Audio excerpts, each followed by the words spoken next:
You had a cliffhanger there. Okay, well, I guess Jim, of course, was very happy with what I said, and of course, I was being honest about it, but I was being a little bit optimistic, but I had a good feeling about it, the way things were going. So I felt that my promise to him would be 99%, have that much chance of, um, of happening, you know. So uh, then we worked on try to clean things up as best we could for about another week, because that was coinciding. And I think it was on the 24th of July. We went up on the 4th for the first test, and it was the 24th of July that it was scheduled to do this flyover City Hall for the first time, showing pictures at the police academy. So that magic day came upon us, and Bob Gilbreth and I, this great pilot, and I were flying, and we had, this thing was set up so we had the picture coming via microwave to Mount Wilson. They had a receiver in turn of that signal going down to the police academy, where we would set up two 27-inch monitors. Remember now, it's black and white. We were not in color at that time in television. And again, this was in 1958. We had Gil Martin was our director, news director at that time, and Jim Shoki and he were there, and we had the members of the press, all the important ones. We had the police department there. We had the fire department officials there, and we had city officials that were all there. And we had promised them to be there, that we had something to show them that had been previously a secret to be shown on the first time. They didn't know what it was. They didn't know, had one idea what they were going to see on those monitors. And so at the right moment, Bob Gilbreth and I were over the interchange, which is not too far away from the City Hall. And we had pictures of that, and Gil Martin led into it. And all of a sudden, all those people were staring at these two monitors. And all of a sudden, whammo, along comes the picture of our taking shots of the interchange, and then segueing over to the City Hall and zooming in and then out and then over to the city buildings and so on. And I was told afterwards by Jim Shoki that he was thrilled to death. He said all people watching that, when they first saw the first pictures and discovered what it was, they all uttered a thunderous applause. And of course, when I heard that, it made me feel very good. So then we landed right there within about 100 feet of where everyone was. And then we were on duty there to kind of show them, display the equipment and so forth. The public had, of course, had not been shown the helicopter at this time. How prevalent were helicopters at the time in general? Were there a lot of helicopters flying around normally? Well, they're general helicopters, yeah, but not certainly as many as there are today. But there were few and far between, yeah. But certainly doing their own thing. They weren't worried about television. We were the only entity that was concerned with television itself. And again, this was a pre-show to the individual that Jim thought would be, and he was right, to be shown first before it became a public thing. And we had scheduled, from that point on, he had scheduled us to start with a regular first-time show to the public, and I believe that was on July 27th. If that's not all, I'll correct it, but it was either the 27th or 28th of that month. And and we had a show, a special show with a lot of advertising, that we were going to show a helicopter television for the first time. And so we had a very good audience, we found out. And so we come to that day, and would you like to hear about what happened on that day? Bob and I, of course, were in the copter again, and the plan was to land at KTLA in the parking lot that had been cleared right next to the newsroom on this big lot on Sunset Boulevard.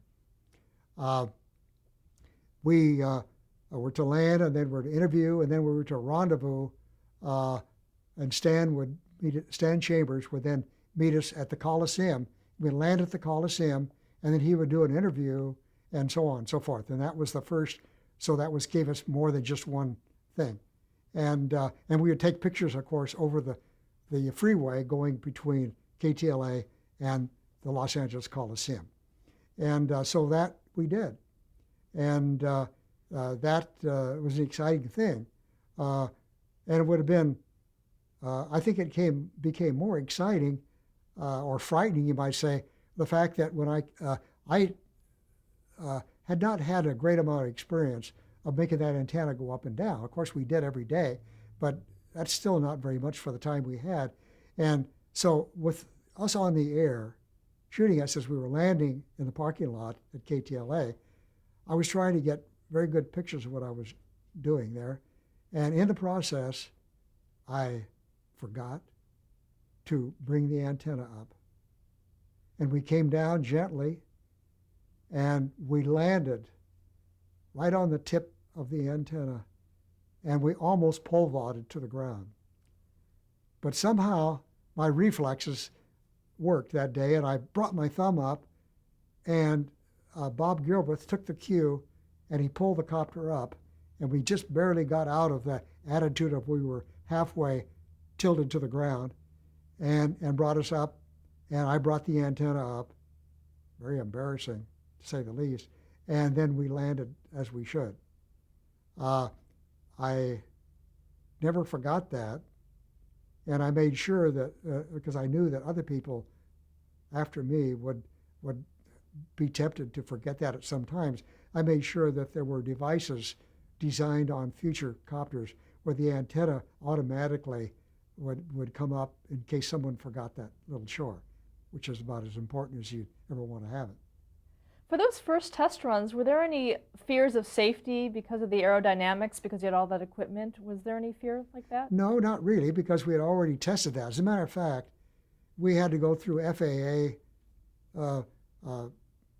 what they call weight and balance checkout, and we had to make sure that they inspected it thoroughly, and they made sure that our installation was good and solid, and that we were balanced. We couldn't have the copter weighing too much this way or this way, this way or this way. It had to be right on, and the weight had to be a certain minimum. That's why I had to get that weight down to where it was under 400 pounds. And so that being the case, we had FAA approval, and with that, we felt confident that with that approval that we were in good shape, which we thought anyway, but nevertheless, that served to bolster our feelings in that regard. Were there any FAA rules about flying around Los Angeles that you had to be aware of? There were all kinds of rules, but they were rather lenient because there weren't as many copters. We didn't have any opposing competition with helicopters. We basically were limited to about 1,000 feet. We could go higher, and then we had to stay a certain distance away from police helicopters and fire helicopters or any other helicopters. That's basically it, though. It wasn't anything that we couldn't live with at that time. What kind of cameras did you use? Well, again, lightness was the thing we had to consider, and I chose to use a General Electric Vidicon camera at that time. It produced a pretty good picture, and it was light, and we built a special little viewfinder on it so it could help in framing pictures and so on. And that was the camera that was used, and it worked well with us. I'd like to have gotten in closer, but there was a point where vibration and things of that nature would only allow you to go into a certain point. But I knew that the closer we could get, the better off we would be. We needed to get in close on objects and things like that. We could still get in reasonably close, when we did, but we needed to do better than that. So that's where we stood on that. And later on in helicopter number 2, which we'll talk about later, I used the same camera, but I put on longer focal length zoom lenses, and we were able to get in closer with that. And then we went to number 3, which again we'll talk about. We even went to larger lenses on a different camera, and we're able to really get in nice close shots. What about keeping the camera steady? How was that accomplished? Well, on the first copter, it was handheld, and you had to hold it in your arms and do your best. And the body acts like a servo mechanism in itself, and so it tend to help, but there's still limitations on how close you could zoom in. And but that's the way it was on the copter number 2. How heavy was the camera that if you had to hold it? Well, I'd have to guess on this because I haven't documented, but I don't have that in my memory here on exact poundage. But I would guess it probably weighed about 12 pounds, something like that, on that order. And you were saying about going to Helicopter 2? Yes. Well, I'm getting there into the story of the way the development happened. Anyway, we started very shortly, less than a week after this, the first flight and all, and introducing the public. Then we went on a daily basis doing coverage. We would cover news events as they occurred and report traffic conditions. And it turned out that in about a month to month and a half, lo and behold, we started making money. And we had made about $500,000 in sales due to the telecopter, and we had a contract for $250,000. Forgive me, I wish it was. We had from Philip Morris and another company to do Cleet Roberts segments in the news and so on. Well, it was at that point I realized that, and I knew that we needed to go to a safer approach to the copter. And I know we needed to have a copter that would have the equipment inside and not out, so that people didn't have to climb out on things to find out how to fix them and so on. And would be one that would be able to carry more weight, would be able to have a larger gas payload so that we could fly longer and faster to locations and things of that nature. And so I went to Jim, and when he saw the numbers that we had generated, he said, by all means, let's go to the next copter up. How long will it take? And I said, we can do it probably in about a month and a half. And he said, go. And so we did. Did you have a budget? Didn't really have a budget. I always threw numbers back at him, but I never had much resistance because he knew this was important, and he knew what kind of money we were making, and we probably would make more by going to this other copter. And we could get further away from the receiving point and things like that. Steadier picture, and so on. So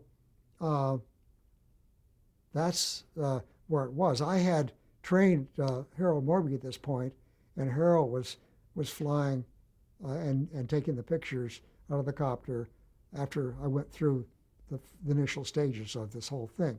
And so, but then I was then free to work on coming up with this copter that would handle these extra specifications that I just mentioned.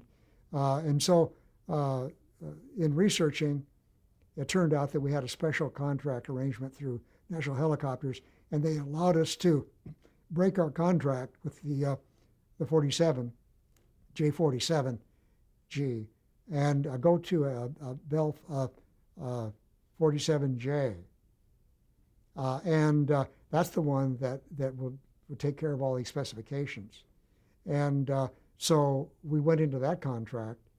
And so after, say, 3.5 months, we then went into this. We got it built and got the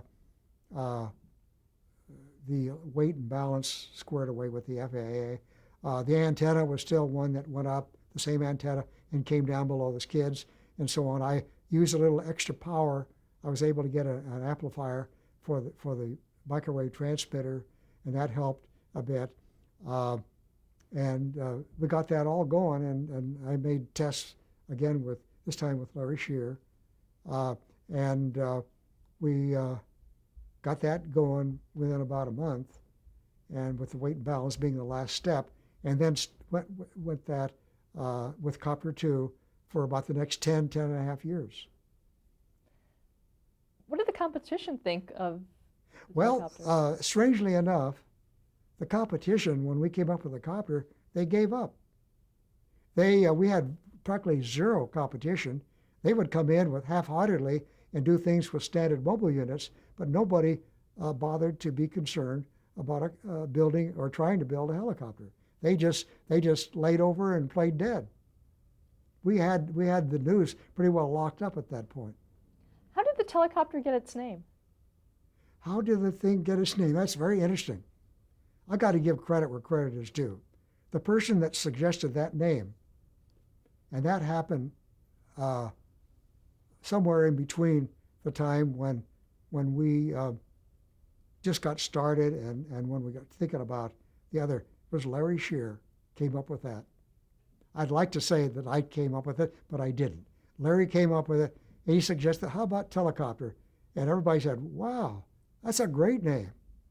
And with that, it became Telecopter at that point. So he's the man that came up with that idea that was accepted. Talk about some of the news stories that you covered with the helicopter in the early years.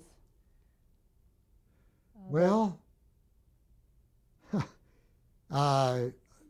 that's a question that I'm going to have a little problem trying to remember. We did earthquakes, we did traffic, we did accidents, we did fires, we did almost anything outdoors, shootings, and so forth. That we did we did. Now it's clear to me. We did the Bel Air, the dam break. I'm sorry, the Baldwin Hills dam break. We did the Bel Air fire, and we did the Watts riot, and all in with Copter 2, among others. There's a special story that I like to tell and pay honor to one individual. In the Baldwin Hills, a week before that happened, I got the word from Harold and Larry that they were both going on vacation, unfortunately at the same time. Well, we had not had that problem before. Now it was a matter of training somebody to take over Harold's job.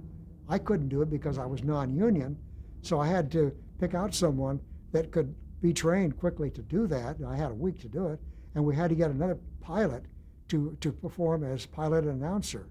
Well, that was easy because we had a standby pilot by the name of Don Sides, S-I-D-E-S. But in selecting around, I had one of my engineers by the name of Lou Wolf, W-O-L-F. I liked Lou a lot. He was a good engineer, and I went to him and I said, Lou, here's the problem. Would you like to fill in, try to be trained and fill in for a week? And he loved the idea. He said, why, of course. He said, I'm delighted to even be thought of to do it. So that's exactly what we had to do in the next week, is to give him training. Fortunately, he was a fast learner. And so when the boys went on vacation, he took over and along with Don Sides. And when that week happened, all of a sudden we got the news of the Baldwin Hills Dam was about ready to break. And so off they went. And we took some outstanding pictures of the dam just before and breaking and afterwards. And Lou Wolf shot all those pictures, and he did a very fine job. And at this point, Lou passed away years later. After I left the station, he was my assistant at the time. He then graduated up to a director of engineering, and then he was also president of Society of Television Engineers. in 1968, as I recall, as I was in 1961. And but God bless you, Lou. I just wanted to make mention of that because he did a very fine job. In 1964, Gene Autry bought KTLA from Paramount.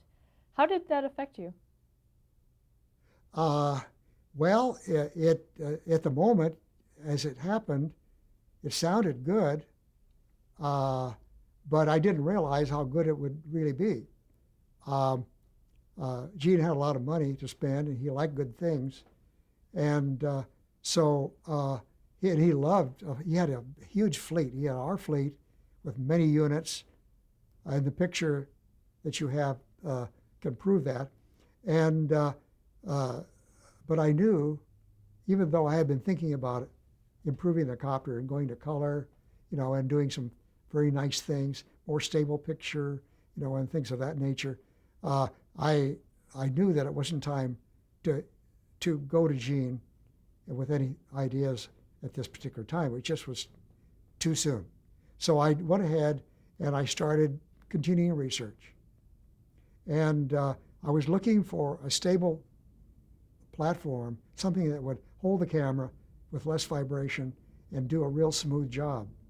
And in researching, I came across a 35 millimeter film clip of Barbra Streisand doing Funny Girl in a part of the movie where she was going to Europe, and this helicopter shots were showing her on board the ship, and she was out on the bow and so forth, and it was just exciting, the shots. And I looked at that, I said, I've got to have that type of device in the copter. So I started checking furiously out who came up with that thing. I want to find out where this magic device came to.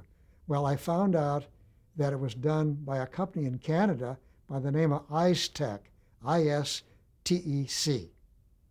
And the person who ran that company, was actually the owner of that company, was a fellow by the name of Knox, N-O-X, Levitt, that's Leavitt. And I also found out that this this stable platform was a film unit. So I made an appointment with him. I called him, and I went up to Canada, Ontario, and met with him. And when I got there and I explained what I wanted to do, he said to me, John, he said, we're film. He said, I don't understand television. And then jokingly he said, I can't even spell television. And I said, well, I can. And I think let's take this device and make it work for television as well as film. Well, we did. And I guess the rest is history as far as that's concerned. So anyway, we worked on that. And even though this was before I even had approval to move on to the next level. And but I knew that the expense, and they weren't charging much at this point because they looked like the opportunity too. And they felt that we could probably, develop it to the point where it would go forward. And so they went on faith and we went on faith. And so finally when it arrived to that point, and I knew that we'd do it. It took 40 slip ring contacts to go through, and I had selected a Philips PCP-90 camera that I knew could be remote controlled ultimately through the studio if I wanted to. It would allow the camera itself to be placed out in this ball, which is a 44-inch ball that was stable platformed. And then the cable came in through these 40 slip ring contacts into the control equipment and then onto the transmitter and onto Mount Wilson. And so that was the way that was going. And so I didn't place the order for the camera, but I knew that we needed to be able to accommodate that. So he worked on that, and we worked, and I made a couple trips, and they came down and so on. And yet, basically, this was the crew didn't know about this, Harold Morby nor Larry Shearer at this point. But the general manager at that time, I thought it was time to go see him. And he was a gentleman by the name of John Reynolds. He was vice president and general manager at KTLA. He was the second general manager under Gene Autry. And so I went in with him like I'd done prior to it, and I explained what I wanted to do with a new copter. I needed the copter that would have the stable platform, and I already had done the basic homework on it. I needed to have an antenna in a ball with a stable platform that would be steady, would go down under the skids while taking pictures, and have 360 degrees directivity. 360 degrees clearance, and then I figured that this antenna would be a 1.5-foot parabolic reflector with a 1.5-foot diameter, and that would be held there and steerable and stay there to compensate for all the gyrations of the copter. And so then I explained all this, and I wanted to one that would carry more weight because we had some things to do. I had a control panel where the engineer could turn equipment off for all one spot, make adjustments from there, and control the camera, and it was done with a joystick and so on, and all these things. It would be able to go faster. It would have actually turned out it didn't go too much faster because we added weight, but it would had less vibration and so on. It would have equipment to, which I didn't mention before, to pick up a signal from a mobile unit we call the telemobile, that would be able to transmit a signal to the copter. The copter would then retransmit that signal to Mount Wilson, and then we could take it from there. And therefore, the mobile unit, the telemobile, could take pictures from inaccessible areas with the telecopter acting as a skyhook, if you will, or going down the freeway, taking roving shots on the fly, going through the copter. And we could take, at the same time, cut the pictures from the copter. So we had a two-way duo going. We had that actually working with copter number 2, but I extended that for copter number 3. And that was, a lot of that was all controllable from this control panel, which is right in front of where the cameraman engineer would be operating. So anyway, I went in with all these different features and so on, and I had also this up and down. The antenna was on a ball that was, again, it was up above when we were landing and would go down below the skids, but it had a special thing on it, which is a spring-loaded device on a cylinder and with a trigger. So if someone accidentally forgot to bring the antenna up, see, I never forgot that episode on Copter 1, that if they accidentally came down on the antenna, it would spring, the trigger would spring, and the spring load would bring it up above the skids. So that Copter number 3 had that feature on it, and it proved several times to be well worth its cost. So anyway, I went in to John Reynolds, and I gave him the idea, and he loved that idea, fortunately. And so he set up a meeting between the three of us, that is Gene Autry himself and myself, and I laid it out to Gene. And Gene just loved it. He said, look, I want to do it. Don't worry about the money. We'll take care of it. Just build it and do it as quickly as possible. So that we did. Let's stop there to change the tape.